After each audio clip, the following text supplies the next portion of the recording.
ఈరోజు కవిత గారు ఏదైతే ప్రెస్ మీటు అంటే చిట్ చాట్ లో మాట్లాడినటువంటి విషయాలు చూస్తే గతంలో ఎన్నోసార్లు మేము బీఆర్ఎస్ బీజేపీ కలిసి రాజకీయ నాటకాలకు తెరలేపినాయి అనే దానికి నిదర్శనంగా తెలుస్తుంది.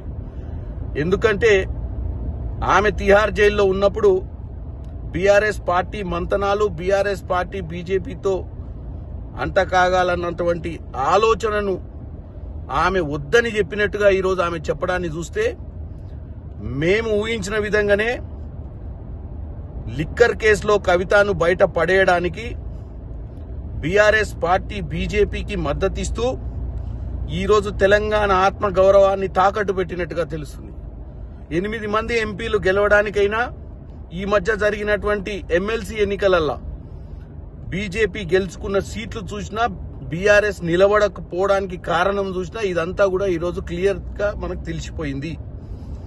నేను ఒకటే చెప్తున్నా, ఈరోజు కవిత లేపిన నాటకానికి ఇవాళ వాళ్ళ ఇంట్లో ఉన్నటువంటి సమస్యలా లేకపోతే ఏదైతే కథనాలు ఈరోజు కాంగ్రెస్ పార్టీ వైపు మొగ్గు చూపుతున్నారన్నటువంటి విషయాన్ని ఒక పార్లమెంట్ సభ్యునిగా నాకు తెలిసినంత వరకు కాంగ్రెస్ పార్టీకి ఈరోజు కవిత గారి అవసరం లేదు.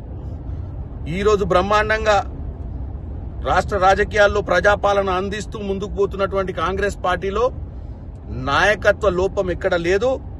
మాకు కొత్తగా అవసరమైనటువంటి లీడర్షిప్ కూడా అవసరం లేని పరిస్థితి ఉంది.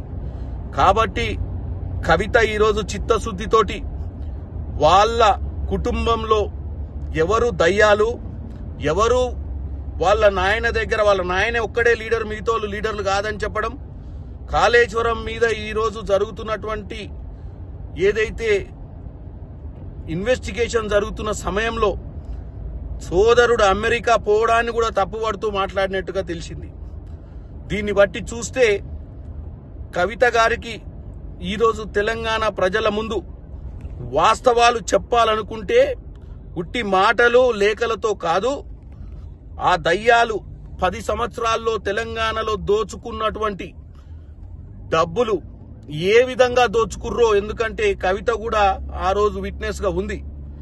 ఇవాళ తెలంగాణ ప్రజల ముందు ఆమె ఆలోచనలు గాని, ఆమెకు భవిష్యత్తు ఉండాలంటే కూడా వాస్తవంగా ఆమె వీళ్ళ పైన ఎంక్వైరీ చేయమని అడగాలి.